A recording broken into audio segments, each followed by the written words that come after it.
Assalamualaikum warahmatullahi wabarakatuh. Jadi saya Saiful Akil, saya dari kelas 12E. Jadi saya akan menjelaskan tentang gelombang elektromagnetik, dimulai dari definisi gelombang elektromagnetik dan proses pembentukan gelombang elektromagnetik dan jenis-jenis dari gelombang elektromagnetik dan definisi gelombang elektromagnetik. Gelombang elektromagnetik adalah jenis gelombang yang tidak memerlukan medium untuk merambat. Energi elektromagnetik bergerak dalam bentuk gelombang, ditandai dengan panjang gelombang, amplitudo, frekuensi, dan kecepatan. Proses pembentukan gelombang elektromagnetik. Proses pembentukan gelombang elektromagnetik melibatkan beberapa langkah yang terjadi secara terkoordinasi. Berikut adalah langkah-langkah dalam proses pembentukan gelombang elektromagnetik. 1. Perubahan medan listrik. Gelombang elektromagnetik terbentuk ketika ada perubahan medan listrik yang menyebabkan medan magnet juga berubah.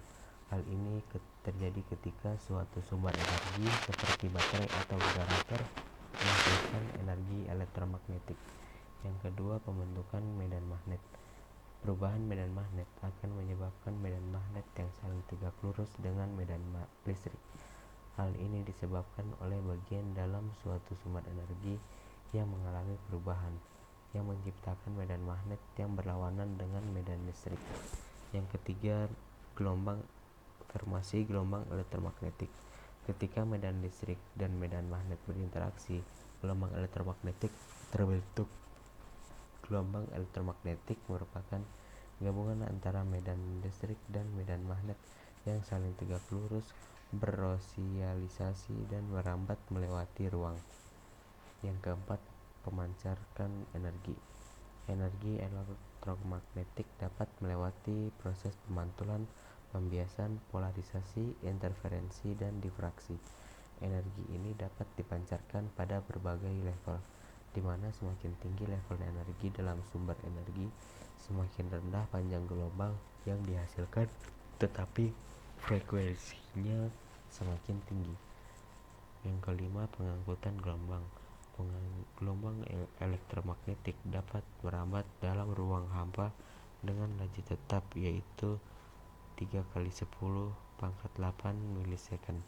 Hal ini memungkinkan gelombang elektromagnetik untuk menjangkau jarak jauh dan mengalami interaksi dengan materi lain. Jenis-jenis gelombang elektromagnetik. Yang pertama ada gelombang radio, frekuensinya paling rendah, panjang gelombang paling besar, dan digunakan dalam transmisi informasi seperti radio dan televisi. Yang kedua ada gelombang mikro, yaitu gelombang dengan frekuensi tinggi dan panjang gelombang paling kecil. Rentang nilainya 3-30 GHz, digunakan dalam peralatan komunikasi seperti microwave dan dalam pengangkutan data. Yang ketiga ada gelombang inframerah, frekuensinya itu sedang, panjang gelombangnya juga sedang, dan panjang gelombang antara 700 nanometer dan 1 mm, digunakan dalam mengontrol farmasi dan dalam teknologi kecerdasan atau AI. Yang keempat ada cahaya tampak, yaitu memiliki frekuensi sedang dan panjang gelombang paling kecil. Panjang gelombangnya antara 400 sampai 700 nanometer, terdiri dari cahaya merah, jingga, kuning, hijau, biru, nila, dan ungu, digunakan dalam pengontrol farmasi dan teknologi kecerdasan seperti AI juga. Yang kelima, sinar ultraviolet yang memiliki frekuensi tinggi, panjang gelombang paling kecil sekitar 1 sampai 400 nanometer dengan frekuensi 10 pangkat 15 sampai 10 pangkat 16 Hz, mengatur suntuan bakteri dan virus. Sinar X yaitu memiliki frekuensi tinggi, panjang gelombang paling kecil yaitu 0,01 sampai 10 nanometer dengan frekuensi antara 10 pangkat 16 sampai 10 pangkat 20, digunakan dalam pengujian sumber daya, pengangkutan data, dan dalam medis. Yang ketujuh ada sinar gamma, yaitu memiliki frekuensi paling besar dan panjang gelombang paling kecil. Panjang gelombangnya kurang dari 10 nanometer dengan frekuensi sebesar 10 pangkat 20 sampai 10 pangkat 25 Hz dan digunakan dalam proses nuklir dan dalam medis seperti penggantian katarak dan terapi kanker. Dan manfaat dan dampak dari gelombang elektromagnetik, yaitu gelombang radio sendiri memiliki manfaat menyediakan komunikasi, teknologi informasi, dan perangkat elektronik. Dampaknya itu sendiri mengirimkan sinyal radio dan televisi serta memungkinkan penggunaan perangkat elektronik seperti radio dan televisi. Yang kedua ada dari gelombang mikro yang memiliki manfaat menyediakan komunikasi, teknologi informasi, dan pemanasan. Dan dampaknya sendiri mengirimkan sinyal telepon seluler dan internet nirkabel serta memanfaatkan dalam pemanasan mempraktikkan metode ketomais, yaitu memanaskan makanan dengan panas.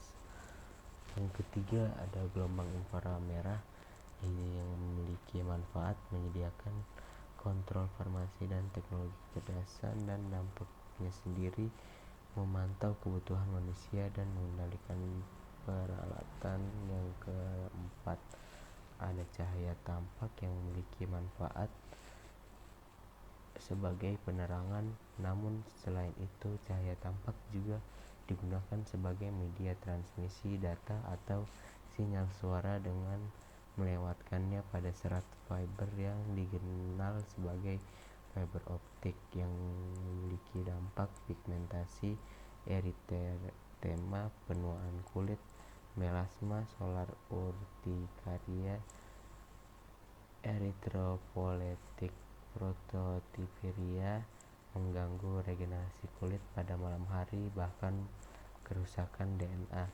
Yang kelima ada sinar ultraviolet yang memiliki manfaat. Paparan sinar UV pada tubuh akan meningkatkan produksi sel darah putih yang berperan dalam melindungi tubuh. Sinar UV dapat merangsang pembentukan hormon melatonin yang berfungsi dalam mengatur siklus tidur dalam intensitas yang tepat. Paparan sinar UV dapat menurunkan risiko penyakit kanker yang memiliki dampak. Paparan sinar ultraviolet yang berlebihan dapat menyebabkan kerusakan pada sistem kekebalan tubuh. Dampak ultraviolet yang terakhir yaitu dapat merusak mata, karena paparan ultraviolet berkepanjangan dapat merusak jaringan mata dan menyebabkan terbakar pada permukaan mata yang disebut fotokeratitis. Yang keenam ada sinar X yang memiliki manfaat untuk memantau perkembangan suatu jenis penyakit, misalnya osteoporosis, radang sendi, penyumbatan pembuluh darah, kanker tulang, tumor payudara, pembentukan pencernaan, pembesaran jantung, berbagai jenis infeksi, kerusakan gigi, dan lain sebagainya, dan dapat melihat efek dari pengobatan medis yang telah dilakukan. Dan memiliki dampak paparan dan juga radiasi dari sinar X ini dapat menyebabkan munculnya iritasi pada kulit dan dapat dilihat dari kondisi kulit yang memerah, muncul ruam, bintik-bintik, serta kulit yang terasa gatal. Selain itu, berbagai macam penyakit kulit juga dapat muncul seperti kondisi kulit yang terasa panas dan juga perih. Yang terakhir ada sinar gamma yang memiliki manfaat dapat digunakan sebagai radioterapi atau terapi radiasi untuk kanker. Paparan sinar ini bisa menyebabkan kerusakan pada DNA sel kanker sehingga menghambat pertumbuhan dan penyebaran sel kanker.